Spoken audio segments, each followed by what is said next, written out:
um, there was a connection that was really, really good. Okay, like there's great chemistry.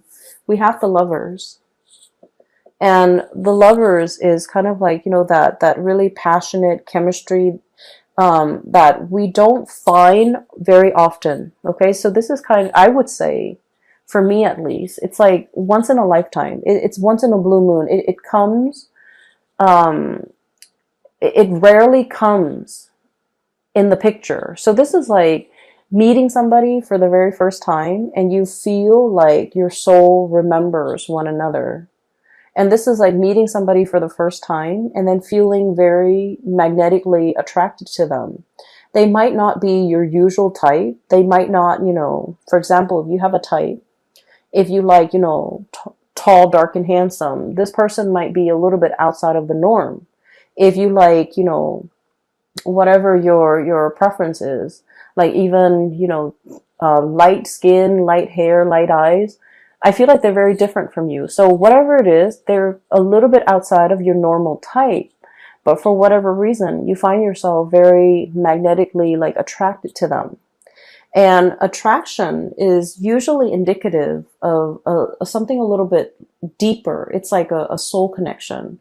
And so with this Lover's card, I almost feel like for many of you, you're aware that this is something that is very precious. It is something that, it doesn't surface every year. It's once in a blue moon. It is very rare, and the connection is very real, and it's felt in a very visceral way. Like you can't really deny this connection. And so many of you might be shying away from it because it's unexplainable. It's hard to explain. It's hard to make sense of it. And just based on the sheer fact that you don't know this person very well, it can feel a little bit overwhelming. But I do sense that there's this energy about the other person that they really want to pursue this connection. They're longing for contact. They're longing for communication. They're longing for you to reach out. And I also feel like you're thinking about them.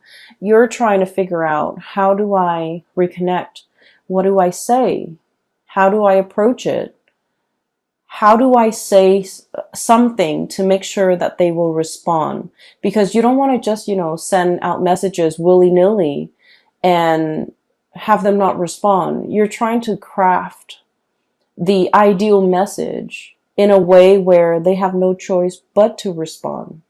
And so I feel like you're in the process of crafting something, creating something, trying to figure out, how do I do the catch-all sentence so that the other person is sure to respond. And so I feel like they're waiting on you. They're scoping to see what you're doing. They're curious about what you're doing. They're curious as to what you're up to. They feel like there has been some massive changes within you, and they're curious. And I feel like they are concerned. They do care about you. So it's not just nosiness and curiosity. I feel like they do have that quality about them where they do care about you, and they want to know what you're up to, and they care about what you're up to, and they care about what you have to say. So whatever it is that you want to say, I don't feel it has to be carefully crafted. I don't feel like it has to come with strings attached. I feel like just as long as you're open and honest, this person is willing to reciprocate and answer, and respond and open up that channel of communication. Okay. So the thing that I feel is really blocking the communication, and we have the Emperor and the Devil.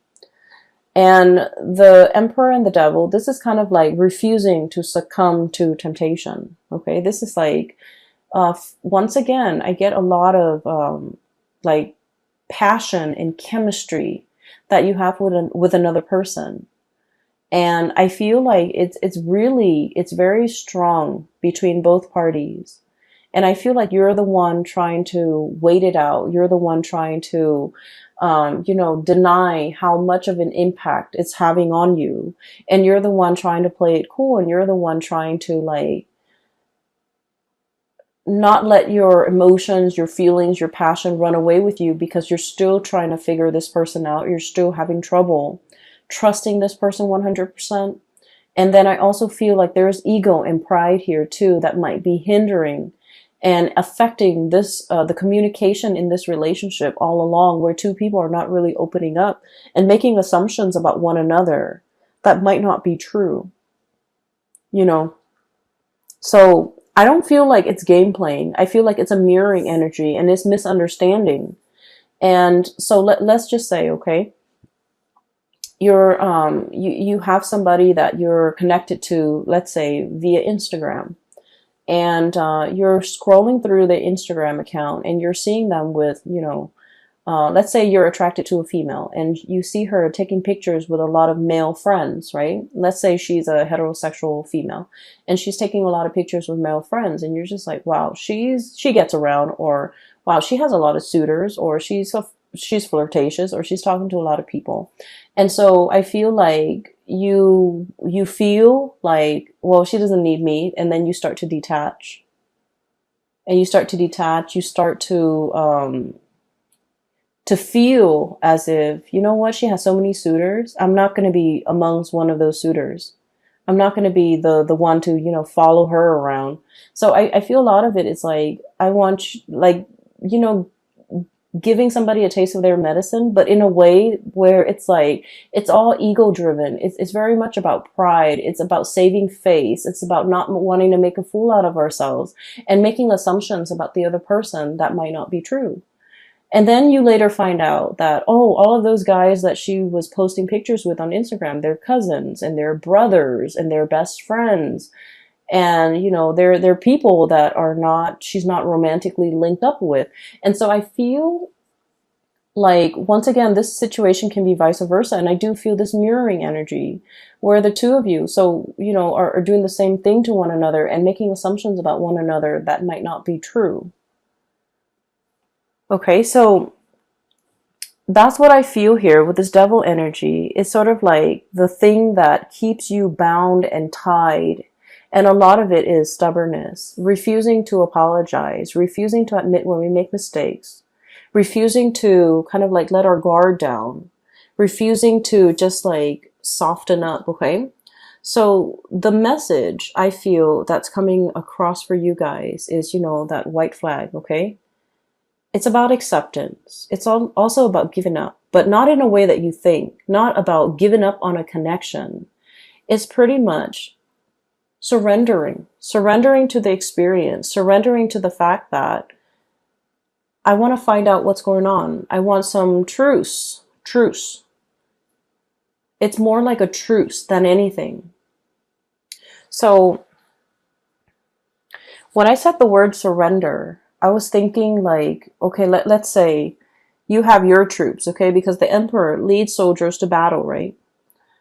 And you have your troops, and if your troops have been kind of like decimated by an opposing troop, like a rival, and let's say you only have like 1,000 men left, right?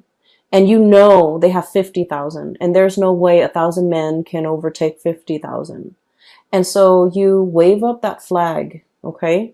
Because in the greater scheme of things, it's about doing the right thing for the men in your charge, right? Knowing that if you continue this war, the men that you're entrusted to take care of, they're going to get slaughtered. And so in the spirit of doing the right thing, we're going to wave our flag. We're going to surrender. We're going to reach some sort of a truce so that our men can, at the end of this, our men can potentially walk away with their lives intact. Okay, so it's about doing the right thing. And so what I feel here is, it is all about doing the right thing, looking at things from a different perspective, and kind of like dropping that ego and trying to, find a way to communicate, to reach a resolution, to arrive at a truce so that both sides can feel at peace again. So both sides can feel like, can communicate again, so that channel of communication can open again, so that there's like a mutual understanding. All right. And then towards the end of the month, what we have here is the Temperance card and the Chariot card. Both of these cards are major arcana cards, and it basically indicates to me Things are flowing. The communication, like the open channel of communication is happening for you. Things are moving in the right direction. So even though if you have been, with the other person, working at cross purposes with the other person, making these assumptions and, tit for tat, or even like, assuming that they're dating other people. So then you detach and then you start dating other people and then you start posting pictures and things like that. Whatever it is that, these two people are doing when they're dancing around each other and not really addressing the issue. I feel like there's going to be an open channel of communication between the two of you where you start to kind of align yourself and start to work towards a common purpose and a common goal. I feel like emotions as well, open, honest, sincere communication is going to come through. The Temperance card is all about patience. And it's all about, it's not opening the floodgate, opening the dam.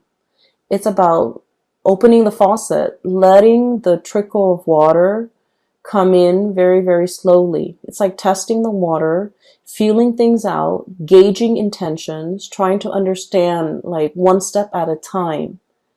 Rather than opening the floodgate, okay? But I feel like there's going to be an emotional connection happening for you in the month of March, and it's going to make you feel really, really good, and it's going to answer a lot of questions about the other person's behavior, why they've been acting the way they have been, and even what you can do to get the open channel of communications up and running again.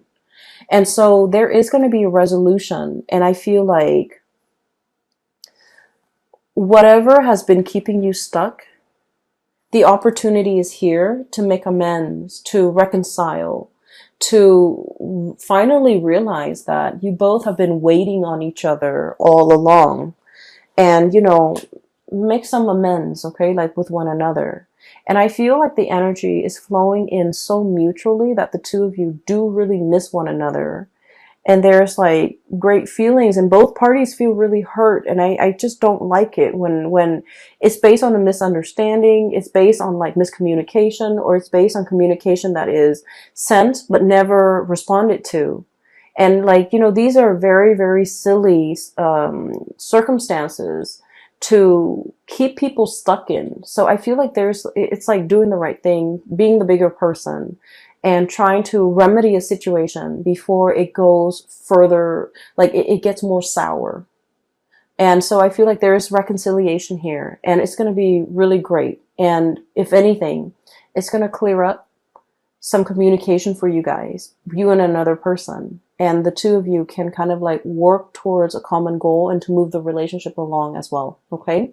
So I'm really glad to see this for you. And, please just be patient, okay? We're in the midst of Mercury retrograde, so the first 2 weeks is not going to be pretty for the month of March, and so try not to, if like you're communicating with someone, try to have conversations face to face rather than through text messages where you can't gauge tone and intention. And then if you like, it's always better to over clarify and over explain than it is to leave things vague and up for interpretation. So just don't assume the other person knows exactly what you mean. It is a really good time to explain your intentions, okay?